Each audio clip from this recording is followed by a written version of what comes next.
kaliwa. Tabi ini. Okay, I want everyone to stretch your hands, stretch your hands, stretch your hands. Stretch your hands here. Kaliwa.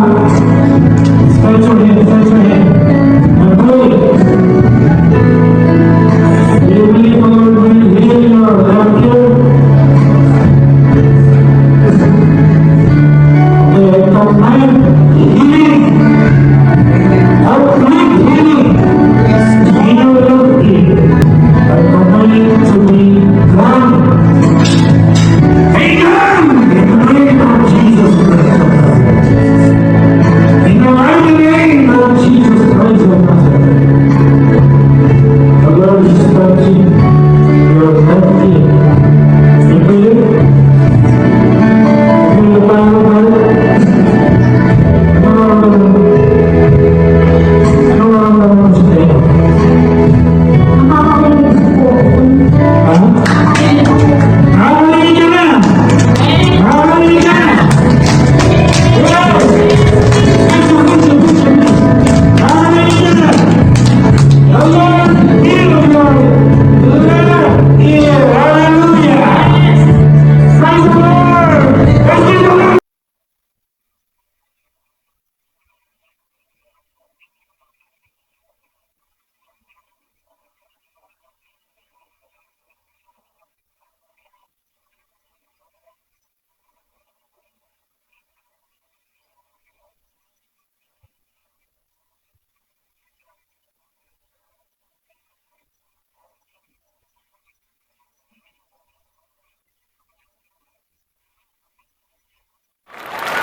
Good morning, Philippines!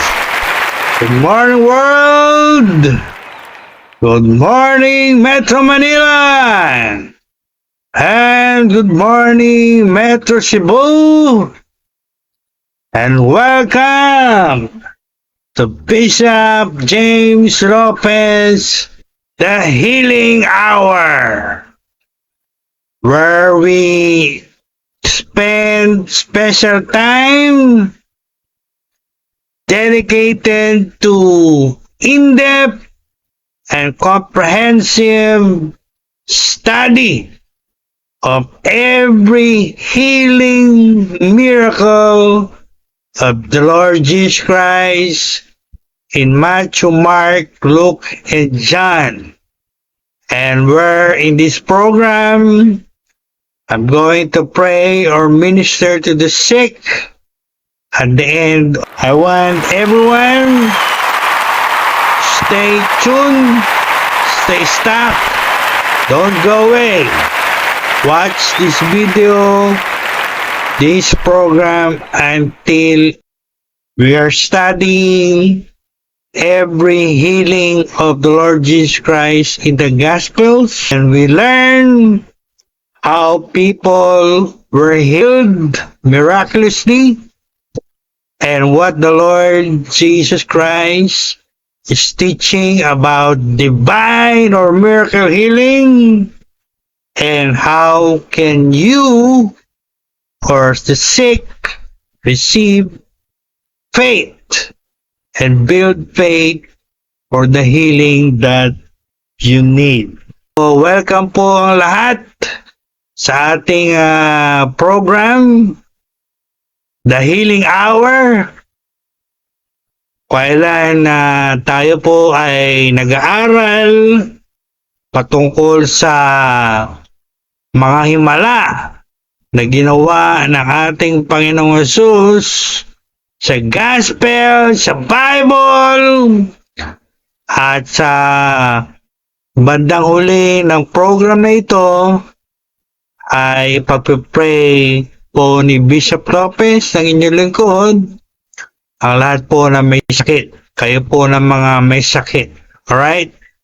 So, manatili po kayong nanonood mula sa simulang ito hanggang sa katapusan, at huwag po kayong aalis. Okay? And kung kayo po ay nanonood, you're watching from the Philippines or from America, or from Africa, or from Europe, or from the Middle East, wherever you are watching, saan man po kayo naroon, please post your comment right now and write, I am watching, for example, from Manila, from Quezon City, from America, or from Australia or the Middle East. Alright? And please share this video, this teaching right now to those you know who are sick. I-share nyo po ngayon. I-share nyo ngayon. Ito pong video ito sa lahat na may sakit, na kakilala nyo, alam nyo may sakit, share nyo po itong video ito ngayon din. Alright? And if you are new to our YouTube channel, I want you to click right now the red subscribe button. Alright? And the notification bell, click it right now. And follow me in Facebook, in TikTok, in Twitter, in Instagram, and all of our social media platforms. Lahat pong yan ay nasa description ating video. This is your servant, God's servant, Bishop James Lopez, President of Jesus Still Heals Worldwide Healing Ministries, the President of the Masters Online Seminary, and student of World Religions, Harvard, USA. Disclaimer po muna tayo. Ako po ay hindi Doctor of Medicine. Ako po ay Doctor of Theology. Alright? I am not practicing medical science. What I'm practicing right now is divine healing written in the Bible from the Old Testament to the New Testament, particularly in the Gospels. And whatever medical information I'm going to share in this video is taken from World Health Organization, Wikipedia, and Harvard Health Publishing. Ako po ay may access sa Harvard Health Publishing as a student of Harvard, USA. What kind of miracle healing are you believing God for? For example, healing for cancer, healing for heart disease, healing for arthritis, or whatever sickness or disease. You heard it. Believing. You must believe God. Dapat po lahat ng nanonood ngayon ay naniniwala, sumasampalataya, nagtitiwala sa Diyos na makapangyarihan sa lahat. Believing in God Almighty and in all the promises, the Word of God na akin po i-share ating pag-aaralan sa umaga ito. Kailangan po meron tayong faith, pananampalataya, para tayo ay gumaling, para tayo tumanggap ng miracle healing mula sa Diyos. Sapagkat ang sabi po sa Bible, kung tayo ay nag-aalinlangan or negative tayo, skeptics tayo, hindi tayo naniniwala, hindi po kayo gagaling. Wala po kayong matatanggap na miracle mula sa Diyos. Yan po ang sinasabi ng ating mga Biblia. So, binibigyan din ko po yan at the start of this program. You must believe. Believe without doubt. Naniniwala kayo, walang alinlangan. Before I give our lesson or message or tutorial this morning in our episode 2, I'm going to share again a powerful testimony of healing to steer your faith. Yung pong video na napanood nyo kanina sa ating introduction, yun po ay video ng isang bingi sa kaliwang tenga na nakarinig. Deaf woman on the left ear, heard in my healing service in Caloocan City, diyan po sa monumento. Nangyari po yan sa church service namin diyan sa monumento sa Caloocan City. Ako po ay na-invite mag-preach sa church na yan, sa monumento, sa Caloocan City. At po sa mga umattend dyan, ay yung pong babae na napanood nyo kanina sa video. Pingi po siya sa kaliwang tenga. At during prayer time, healing time, as you saw in the video, I prayed for her and I put my hand on her left ear, again as you saw in the video, and for the glory of God, praise God, siya po ay nakarinig. She heard. Her left ear was healed. The deaf heard. What a powerful, amazing miracle. Ang nangyari po dyan sa aking healing service sa monumento, Caloocan City. Glory to God. Praise the Lord Jesus Christ. Again, pinipicture po natin, pinapakita po natin yung mga healing miracle na yan na nangyari in my ministry to show and to prove to the whole world, to every one of you watching, that Jesus Christ is alive and He is still healing the sick today. Yan po ay matibay na ebidensya. Yan po ay video.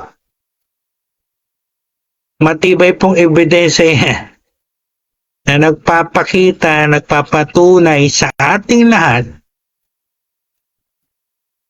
ng sinasabi, tinuturo ng ating mga Biblia, si Jesus, ang Panginoong Jesus, ay buhay at patuloy pa rin po siyang nagpapagaling at gumagawa ng himala sa panahon natin. Kung naniniwala tayo, if we believe without doubt. Ngayon pong umaga ito, in episode 2, sa ating miracle hour or healing hour, we're gonna resume our series of in-depth and comprehensive study about divine healing. And the lesson, the message this morning I entitled Jesus wants to heal you. It is God's will to heal the sick today. Sa Tagalog, gusto ni Jesus na gumaling ka. Gusto ni Jesus pagalingin ka. Kalooban ng Diyos na ang mga may sakit ay gumaling sa panahon natin ngayon. Glory to God.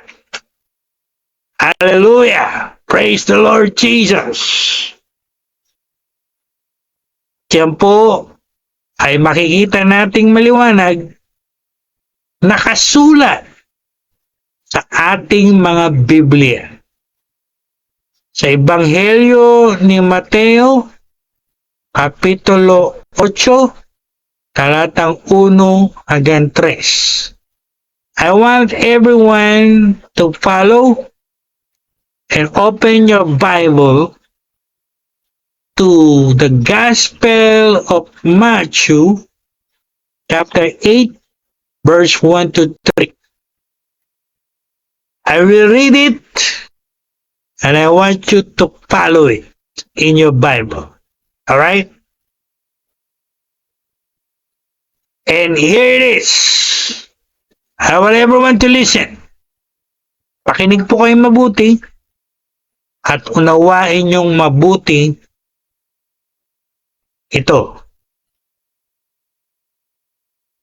Verse 1. When Jesus came down from the mountain, large crowds followed him. Verse 2. And a leper, isang ketongin, came to him and bowed down before him, saying, pakinggan niyo pong mabuti yung sinabi niya nung leper, nung isang ketongin. He said, Lord, if you are willing, you are able to make me clean. I am reading from the Amplified Bible. That's what it says in the Amplified. And you know what the Lord said to him, answered to him? Listen. Jesus said, I am willing. I say it again. Jesus said, I am willing.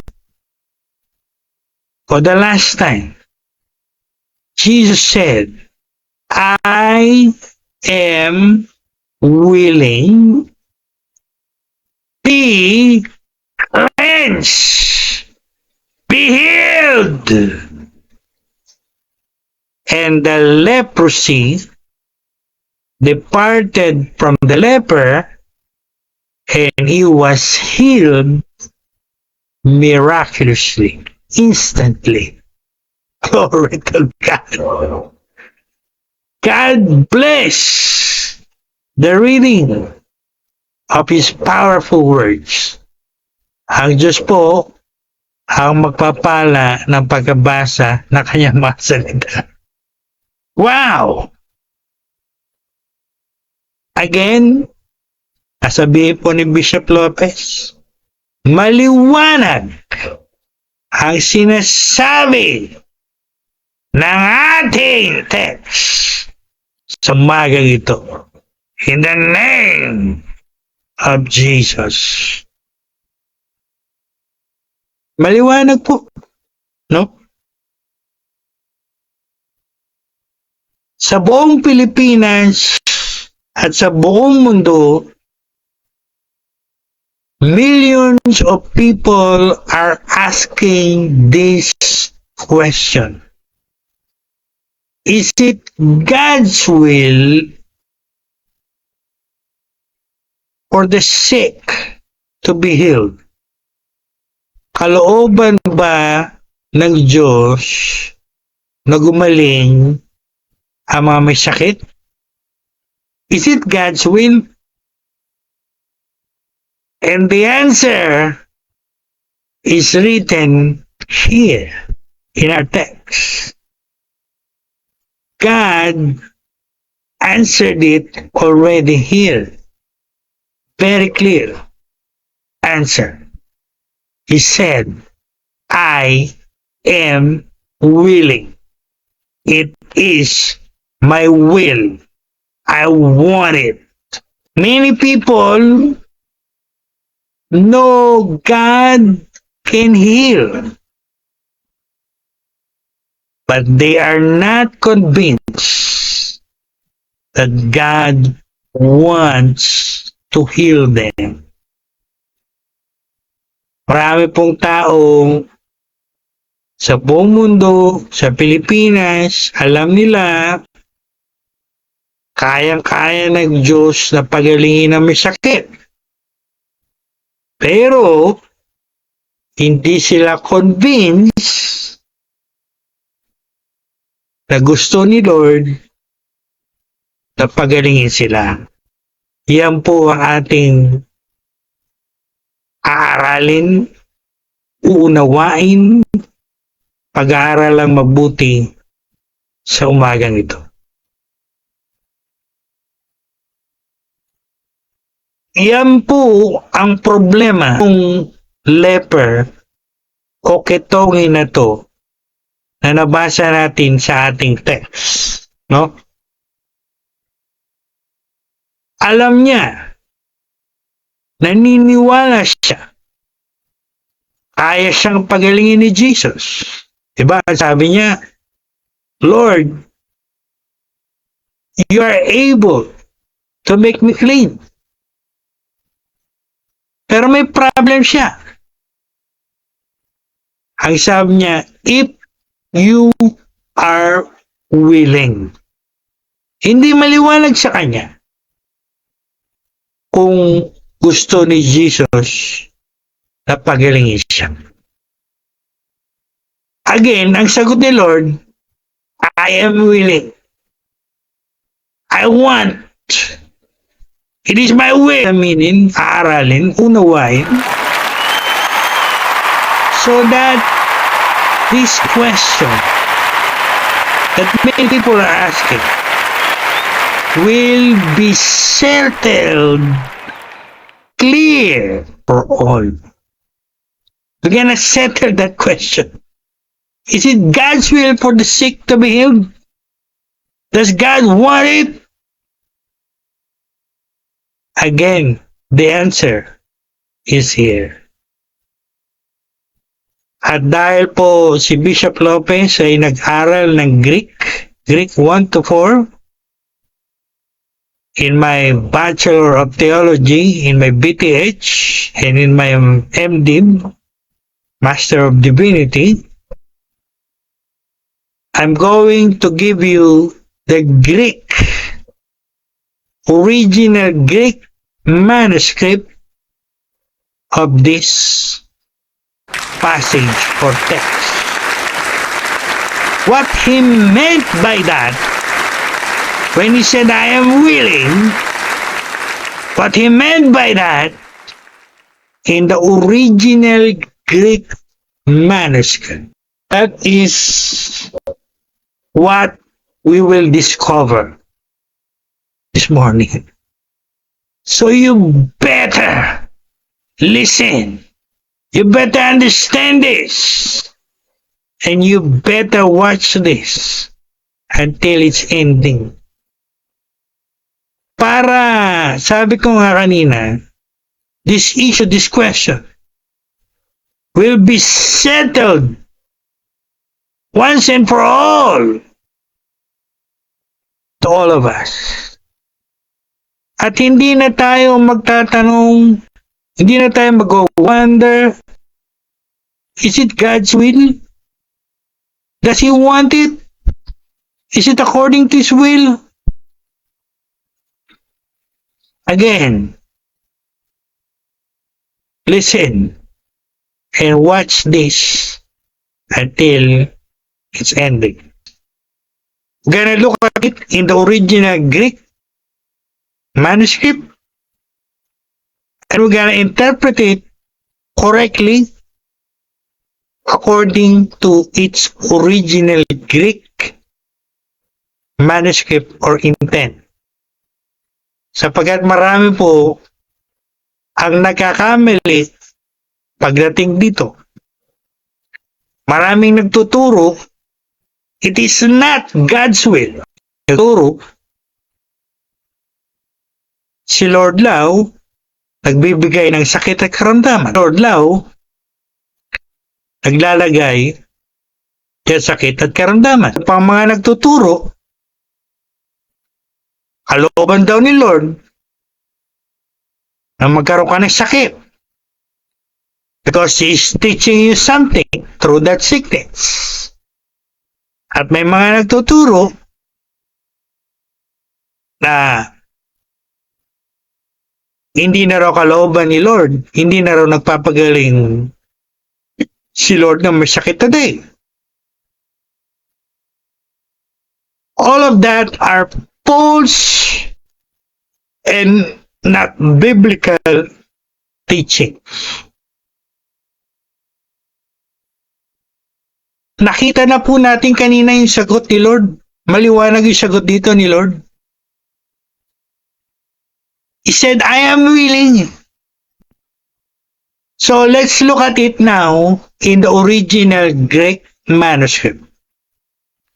Anong ibig niyang sabihin? What He meant by that word when He said, I am willing.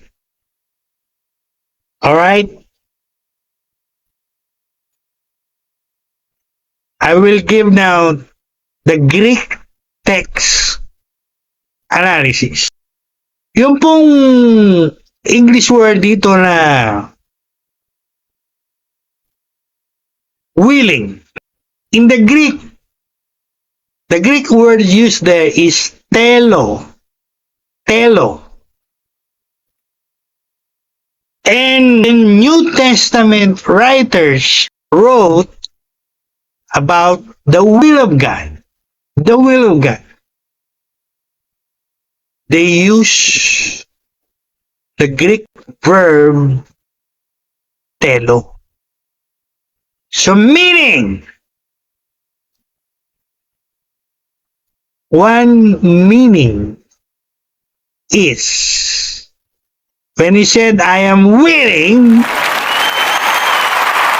that means it is my will. I will it. I want it. Kalooban ng Diyos. Gusto ni Lord. Because the Greek word telo means, there's a lot of meaning of the Greek word telo. I'm going to give that to you now. It means want, he want, he wish, desire, He desired it. That means he's saying, Jesus is saying, I want to heal you. I wish to heal you. I desire to heal you. Tagalog, gusto kong pagalingin ka. Yan ang wish ko. Yan ang desire ko. Clear po ba? You see the meaning of that in the Greek? Telo. I want, I wish, I desire. It is my will. It is God's will. It is the will of the Lord Jesus Christ. At hindi lang po yan ang meaning ng Greek word telo. According to my research as a Greek scholar, also means to determine, meaning determination. That is Jesus' determination. He's determined to heal the sick. Another meaning is choose. That is his choice. His will. His choice. Another is prefer. Preference. The English word prefer. I prefer. So we can boldly say, Jesus is determined to heal the sick. He chose to heal the sick. That is his choice, his will, and that is his preference. He prepared to heal the sick and not to heal. You know the English word prefer? When you use that, I prefer this over this. I'm talking about the Greek word telo. That means he prefer to heal the sick. Clear po ba? Are you getting it? Are you seeing it? Is it getting clear to you? I hope so. I pray so. Another meaning. To be inclined to. That is inclination. We can boldly say, God, the Lord Jesus Christ, is inclined to heal the sick. Another meaning is to delight in. So meaning, God, Jesus, delights in healing the sick. Alam niyo ba yun? Sa Tagalog, natutuwa ni Lord na pagalingin na may sakit. Clear po ba? Another is to take pleasure in. So we can boldly say, He takes pleasure in healing the sick. Those are the meanings of the Greek word used here, translated willing in English. That in the Greek dictionary, Greek lexicon, Strong's Concordance, and I challenge you to do it. Look at it in the Strong's Greek Concordance. Tingnan nyo kung anong meaning niyan in the original Greek. And you will see those meanings I shared to you this morning. So, therefore, what is the conclusion? What we can conclude? Is it God's will? Yes, it is. It is God's will to heal the sick today. He wants to heal the sick today. That is His wish. That is His desire. That is His choice, preference, inclination. It takes pleasure. It delights in healing the sick today.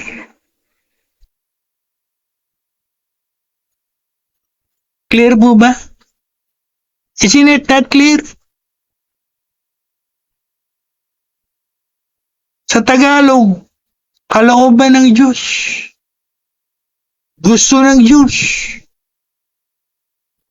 Pagalingin ang may sakit. Today, sa panahon natin.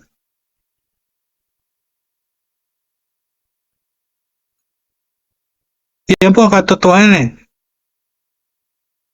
Ang tanong, bakit marami ang nagtuturo at nagsasabi ng kabaliktaran yan? Nagsasabi, nagtuturo, hindi raw kalooban ni Lord. Hindi raw gusto ni Lord.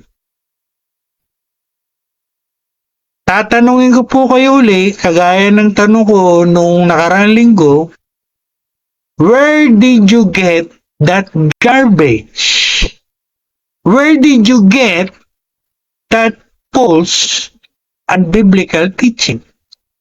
Saan nyo nakuha yang basurang yan? Yang kasinungalingan ng diablong yan? It's a lie of that defeated, deceiving devil.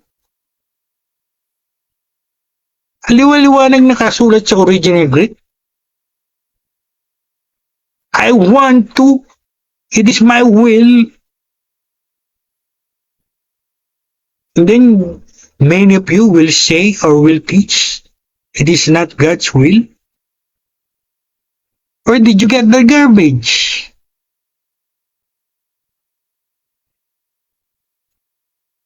Sagutin nyo yan sa mga sarili.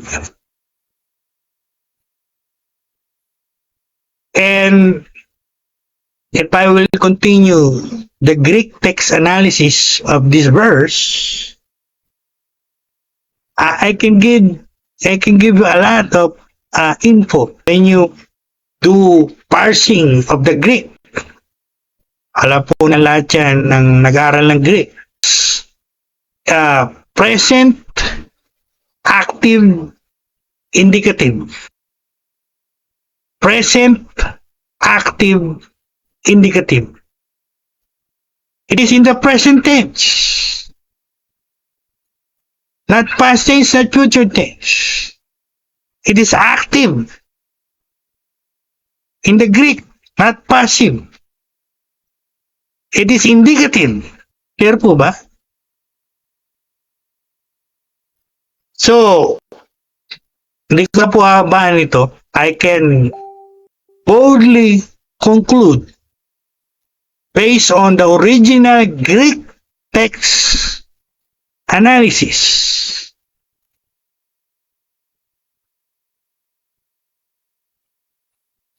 Jesus wants to heal the sick. It is His will. It is His wish. It is His desire. It is His choice. It is His inclination. It is His preference. And it takes pleasure and delights in healing the sick.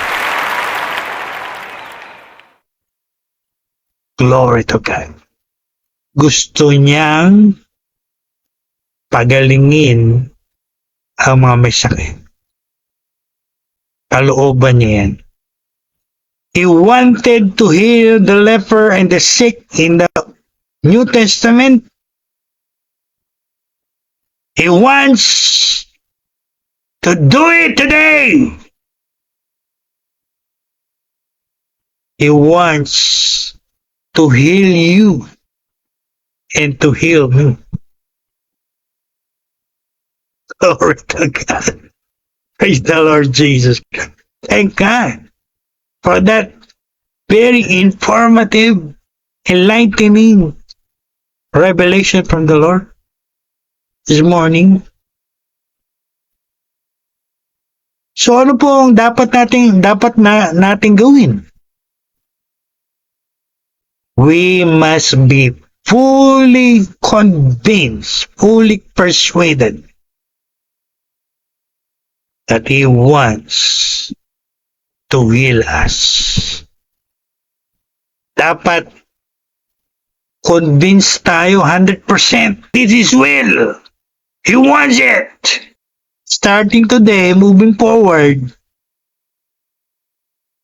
huwag na kayong magtanong, huwag na kayong mag-isip, mag-wonder, will God heal me? Or does He want to heal me? Let's settle that question right now, once and for all. It is His will. He wants to heal you. And I want you to understand that, see that, realize that this morning. Believe it without doubt. We declare it, we confess it. It is God's will for the sick to be healed. O kayo po ay may sakit, you confess it now. It is God's will for me to be healed. Kalooban ng Diyos na gumaling ako. Gusto ni Lord na gumaling ako. Glory to God. At yan po, lagi nating isipin, ilagay, itanim sa isip natin. Yan ang isipin natin, yung katotohanan yan. Hindi yung kung ano-anong mga maling aral, maling kasabihan ang iniisip natin o nilalagay natin sa ating isip. Kapag may sakit ka, nilagay ito ni Lord. Bigay ito ni Lord. Gusto ni Lord may sakit ako. Gusto ni Lord maghirap ako. Gusto ni Lord dumaan ako sa ganitong sitwasyon. Mali po yan. That's wrong. Ang dapat nyong ilagay sa isip nyo, starting today, moving forward, gusto ni Lord, gumaling ako. Kalooban ni Lord, gumaling ako. Yan po. Pag-isip-isipan, pagbulay-bulayan, i-meditate, think about it right now. Every day. Especially when you are sick.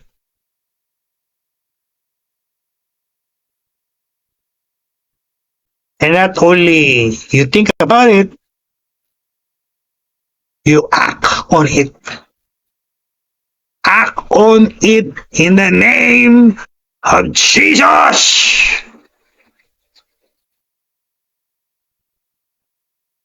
Sabi ko nga nakaraang Sunday, I said, faith is a fact, but faith also is an act. If you believe this, it is God's will for you to be healed. He wants to heal you. If you act on this great truth,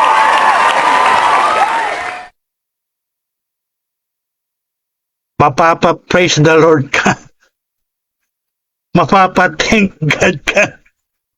Mapapa-glory to God ka. Knowing and believing it is His will for you to be healed. He wants to heal you. Glory to God.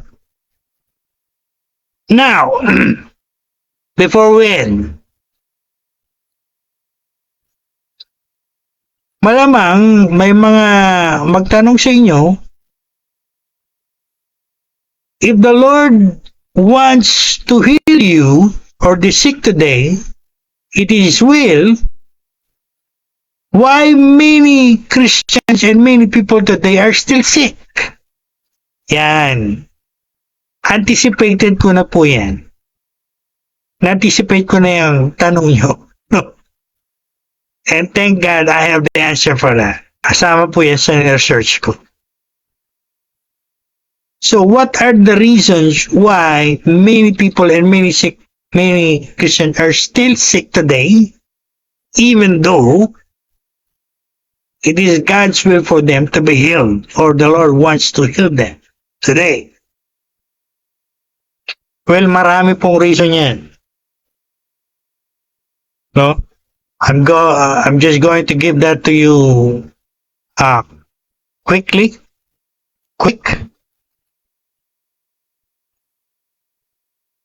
First, many don't know God's will concerning healing. Marami hindi alam ito. Hindi alam itong katotohanan ito na natuklasan natin ngayong umaga. They are not sure. They don't know that it is God's will for them to be healed. That God wants to heal them today. Ignorance of this revelation of this truth. At yung iba, alam na nila, narinig na nila, hindi naman naniniwala. Hindi pa rin naniniwala. Nagda-doubt pa rin. Still not believing, not convinced that it is God's will for them to be healed. Or they doubt it. That's one major reason. Another one, mali ang mga tinuro sa kanila. Because of false teachings and religious tradition. Last Sunday, I called out that cessationist movement that teach that God stopped healing or working miracles in the first century AD. Maraming tao, maraming Christians ang pinaniniwalaan. Yan ang tinatayuan. As a result, hanggang ngayon may sakit sila.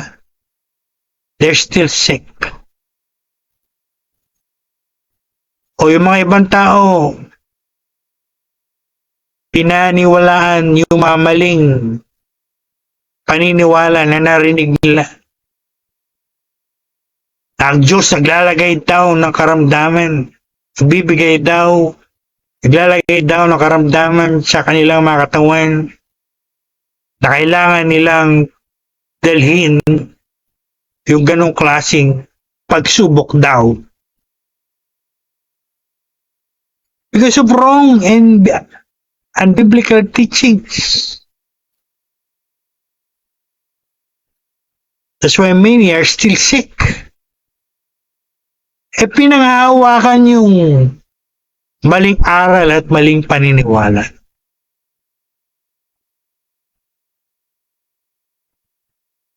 Another reason, many are looking at the symptoms in their body more than trusting in the promises of God. Kung maraming ganyan eh. Mas tinitingnan, mas pinakikinggan yung mga sintomas, yung mga nararamdaman nila, nakikita nila sa katawan nila, kaysa paniwalaan at tayuan yung mga pangako ni Lord.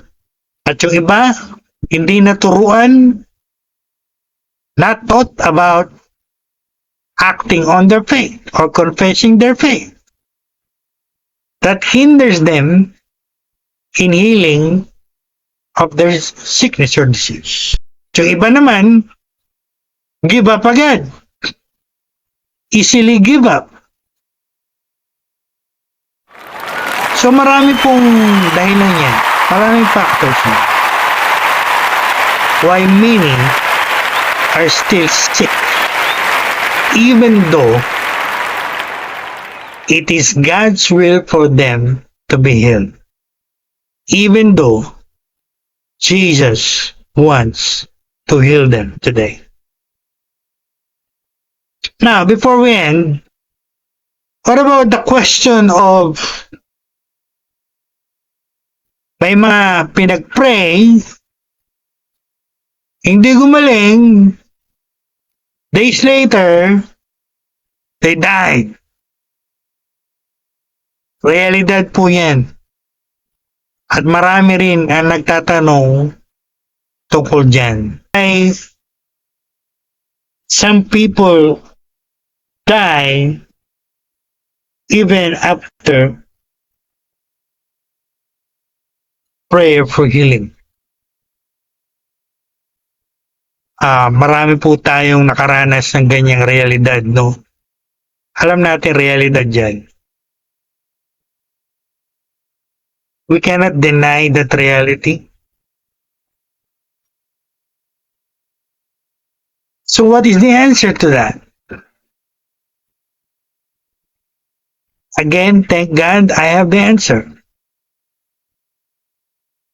Tama po yan sa ni-research at pinag-aralan ni Bishop Lopez. What is the answer? You want the answer? Here is the answer. The Bible, our Bible declares, it is appointed to men to die once. Meaning, yung pong mga tao na namatay after silang pinag-pray for their healing, even though pinag-pray sila for their healing, but days after they died, ang dahilan po is not because God is not willing to heal them, not because it is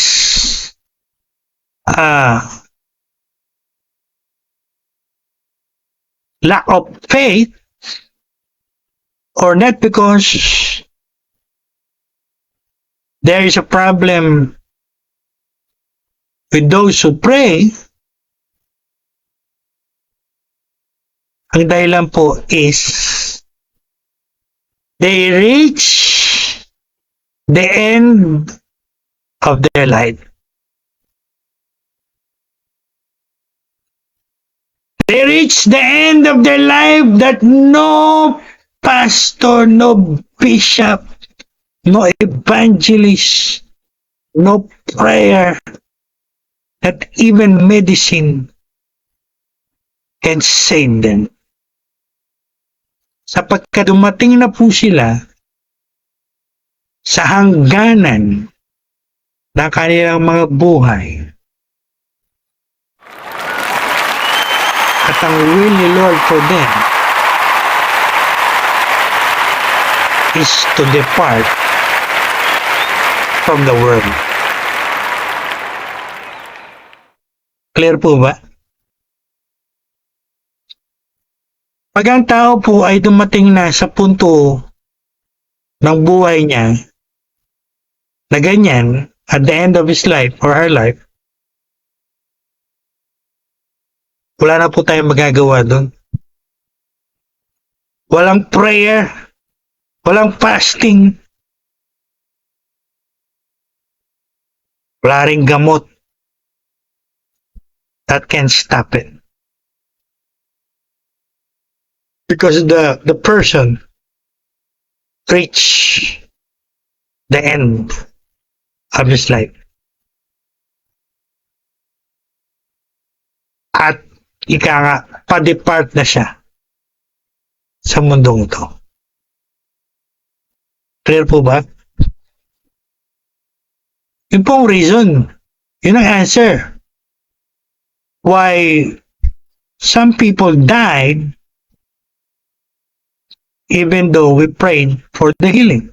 Kumuha na po ako ng isang video or message tungkol dyan, and I entitled it, The Appointment That You Cannot Cancel. Appointment ng lahat ng tao yan na walang pwedeng mag-cancel.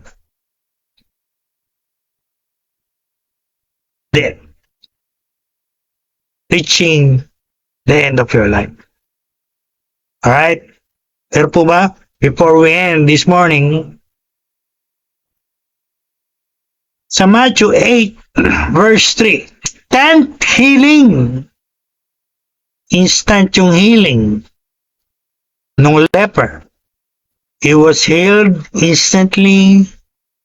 He was cleansed instantly from leprosy. Instant healing.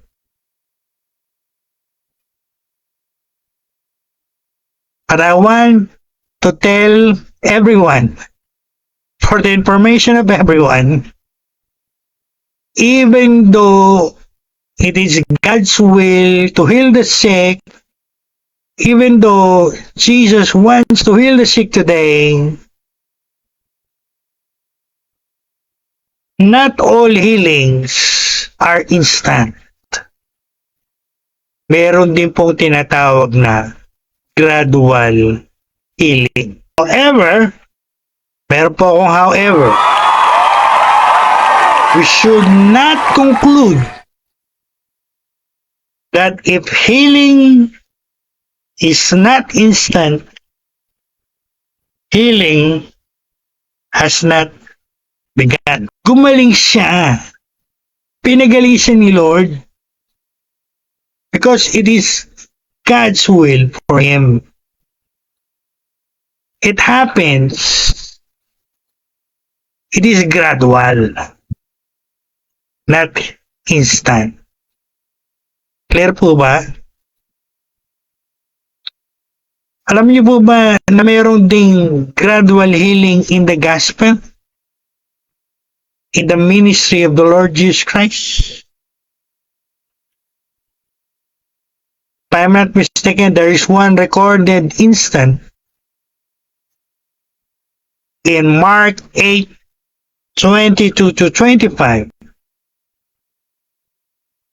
A blind man, gradual healing.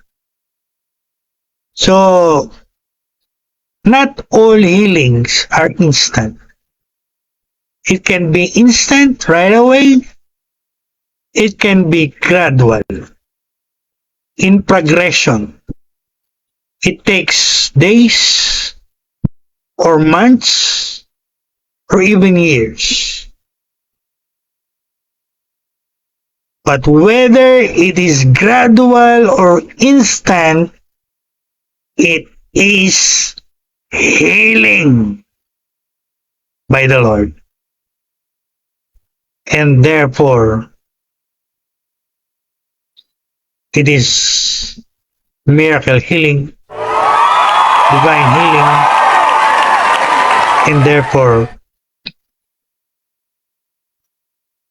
we must thank and praise and glorify the Lord, whether it is instant or gradual.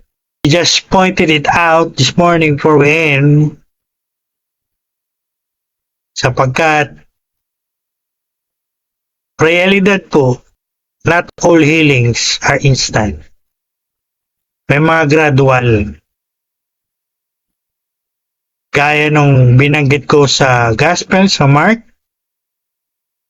at sa mga testimonies na narinig natin, nababasa natin ng mga taong pinagaling ni Lord miraculously, but not instantly, gradually. Taking hours or days or months or even years. Clear po ba? And before I end, alam niyo po ba yung nakalagay sa Mark 16:18? I want to share it with you before I end. It says that they will lay hands on the sick and they will recover or get well. That is in the original Greek. Yung pong word na yun ni Lord doesn't mean instant healing always. No? Hindi po tumutukoy yun sa instant healing always. Ang sinasabi po ng verse na yun, they will recover, they will be healed, they will get well. Ang sure doon, yung recovery, yung healing. Pero hindi po yung tumutukoy sa instant healing. Meaning the verse, Mark 16:13, guarantee the result of healing, wellness, wholeness. But it does not guarantee instant healing. It can be instant, it can be gradual. But the sure result, healing, recovery, wellness, wholeness.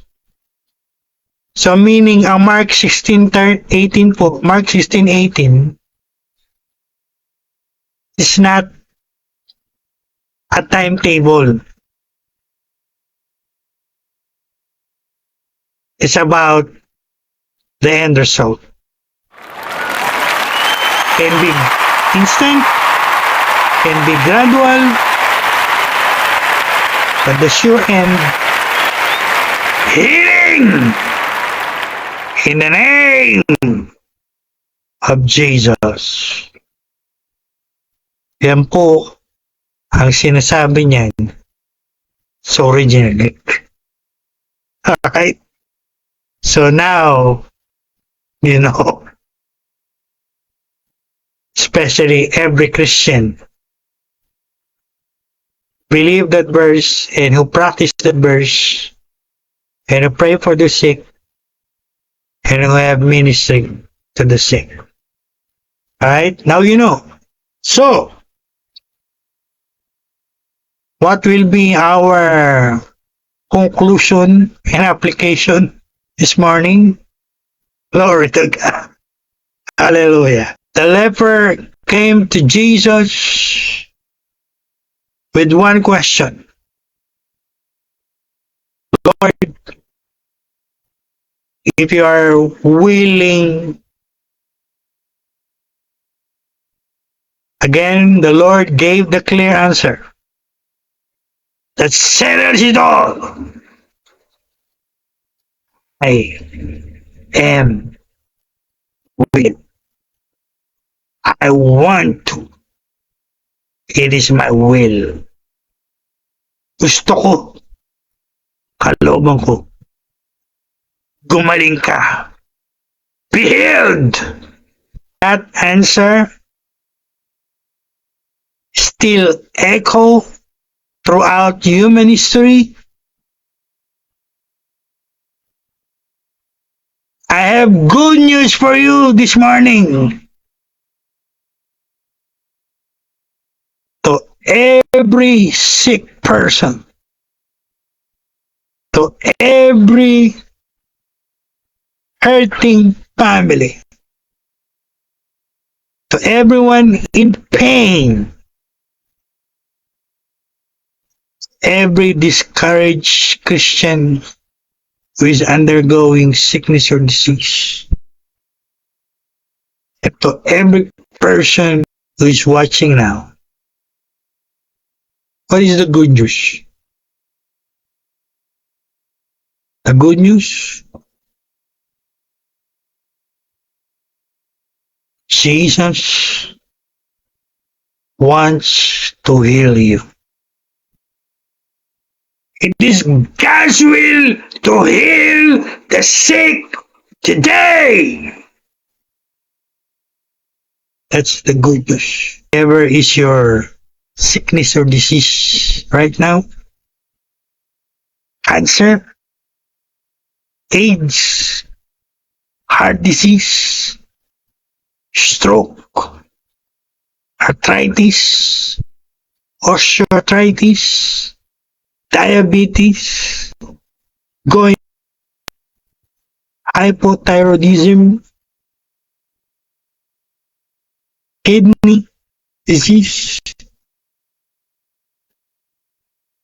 whatever.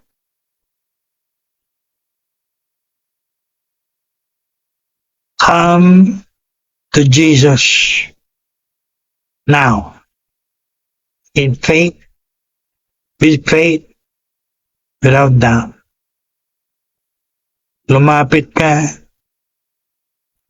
kayo kay Lord Jesus ngayon, right now, na may pananampalataya, walang alilangan, walaan niyo po yung message na narinig niyo sa umaga ito. He wants to heal you. Gusto niyang pagalingin kayo. This is the will of God. Kalooban ni Lord. Yan ang kalooban ni Lord para sa inyo. Regardless of what others are saying or teaching. Again, don't believe those garbage, those false teachings. Paniwalaan niyo po yung word ni Lord sa umaga ko. He said, I am willing. I want to. This is my will. Gusto kong pagalingin ka. Alooban ko, pagalingin ka. Yan po ang paniwalaan. Believe it without doubt. Confess it now, wherever you are. Say to yourself, Jesus wants to heal me. It is God's will for me to be healed today. At yan po ang isipin nyo ngayon. No? Think about it now. And act on it now. Now. Now. To receive the miracle healing that you need. I will minister to the sick. Want everyone, lahat po na may sakit. Patong nyo yung kanang kamay nyo sa parte ng katawan nyo na may sakit. O sa ulo, sa dibdib, sa balikat, sa braso, o sa anumang parte ng inyong katawan. Put your right hand, place it on the part of the body, have sickness or disease. At iunad nyo ang inyong kaliwang kamay sa screen ng inyong cellphone, laptop, gadget. Stretch your left hand toward the screen, the gadget where you're using right now, cellphone, laptop, computer, whatever. Do it now. It's a point of our release your faith. Release your faith. Release your faith. Believe God now. Believe His word now. Don't doubt. Lahat po tayo ay naniniwala, walang alinlangan. Walang kokontra. Just believe it. Believe it. Believe it.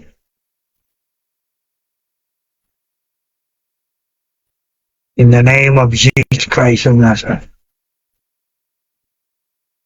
In the name of Jesus. In the name of Jesus.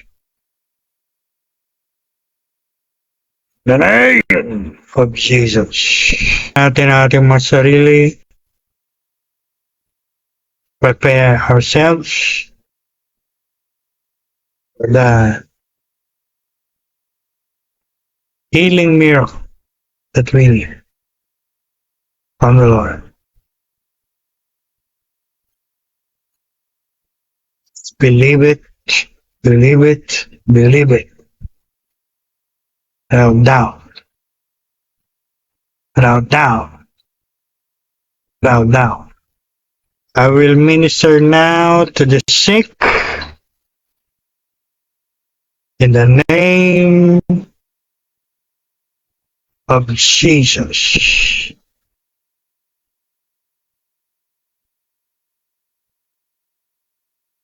The name of Jesus. The name of Jesus.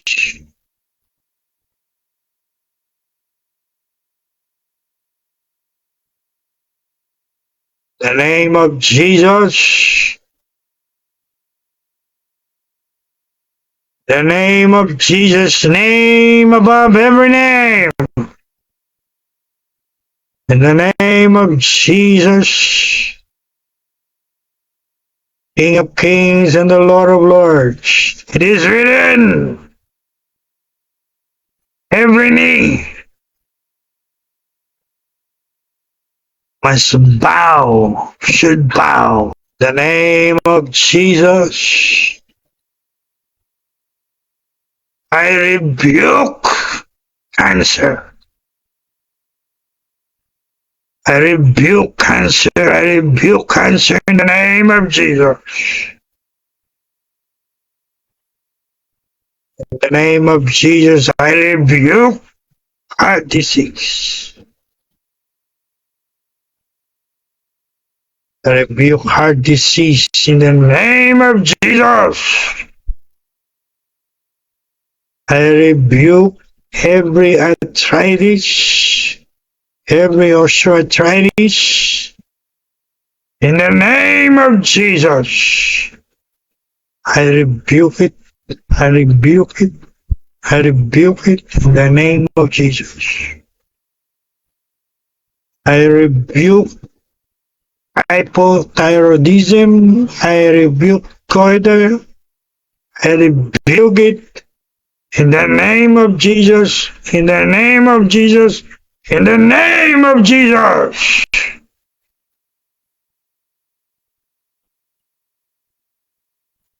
I rebuke diabetes, fever,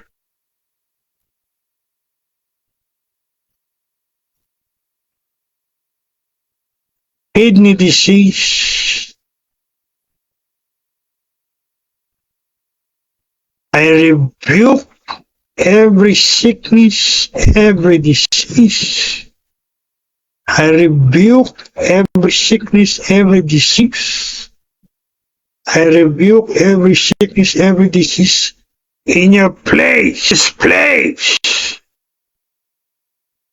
In the name of Jesus. In the name of Jesus. In the name of Jesus. It's written. In the name of Jesus, every knee must bow, should bow. Every cancer, every arthritis, every osteoarthritis, every heart disease, hypothyroidism, goiter, kidney disease, diabetes, every sickness, every disease, every demonic spirit of infirmity, every spirit of witchcraft, awful, every demon of infirmity, every oppressing devil, every sickness, every disease, every demonic spirit must bow, should bow. In the name of Jesus. In the name of Jesus. In the name of Jesus. Now. In the name of Jesus. Now. In the name of Jesus. Now. In the name of Jesus. I believe, I believe, I believe. Without doubt, without doubt, without doubt. I release my faith, I release my faith, I release my faith. Without doubt. I believe now the Lord is healing the sick. Lord is releasing His healing power now. In the name of Jesus. In the name of Jesus. In the name of Jesus. Take it. Receive it in your body. You might feel or sense the healing power of God like heat, mainit, something cold, malamig, something like electricity, kuryente, something like a wind,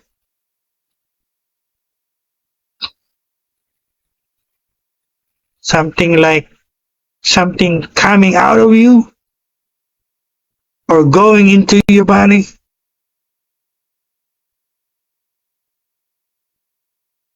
Whatever it is, believe it is a manifestation of the healing power of God. Remember the message, the word of the Lord today. Jesus wants to heal you. It is God's will for you to be healed now. In the name of Jesus.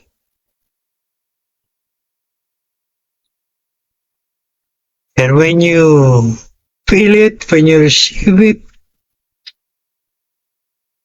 thank Jesus.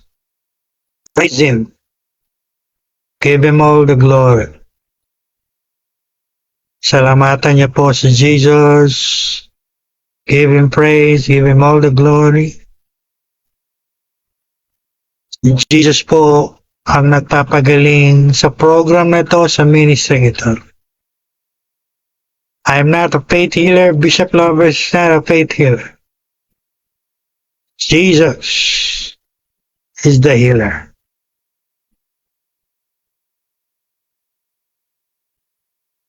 Who said, I am the Lord who heals you. Believe it without doubt. And thank Him. Open your mouth.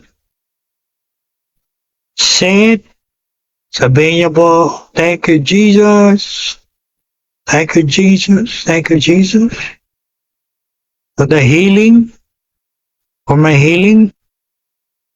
Sabihin niyo po yung dati yung sakit. The healing of my arthritis, my osteoarthritis. Say it. Thank Him. Praise Him. And give Him all the glory. Alright? At ano mo po ang inyong na-feel, na-sense, na-experience? I want you to post it now. Write it now in the comment section. Send me a message now. Alright? Let's all thank God and praise God and glorify Him for the healing. I always say, in the name of Jesus, the Lord will confirm His word, His signs, wonders, and miracles. He said it. He will do it. He will do it. He will do it. In our bodies, our lives, for His glory.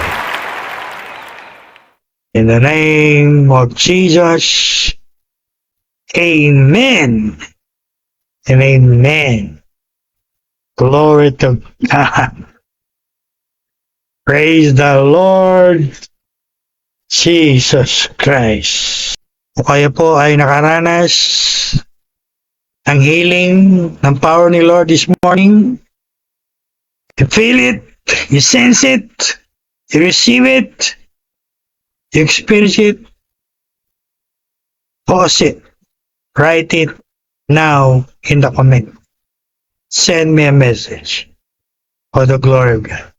Lahat pong yan ay ipapublish natin sa Facebook, sa YouTube, in all of our social media platforms for the glory of God. To show and to prove to the world Jesus is alive, still healing the sick today. Because, as we heard the message, His word this morning, He is willing. He wanted. It is His will today. Next episode po, God willing, this coming Wednesday morning or Sunday morning, episode 3, we're gonna study the faith of the Roman centurion. And I entitled it, The Faith That Amazed or Impressed Jesus. How to have the great faith that amazes Jesus or God. Don't miss it. Napakagandang message po niyan. Lesson po niyan. Follow this Facebook. Follow me. Follow this Facebook page. This Facebook group. Share this broadcast, this video, this teaching. And invite your friends to watch this. Watch our next episode. Alright? And join us again in our next episode. God willing, Wednesday morning. If not, Sunday morning. Alright? So again, sa lahat po ng gumaling, to all who experienced the healing power of God this morning, to all who join us in this powerful and anointed program, everyone who watched, thanks to all of you from the bottom of my heart. Maraming pong salamat sa inyo lahat. God bless you richly. In Jesus' mighty name.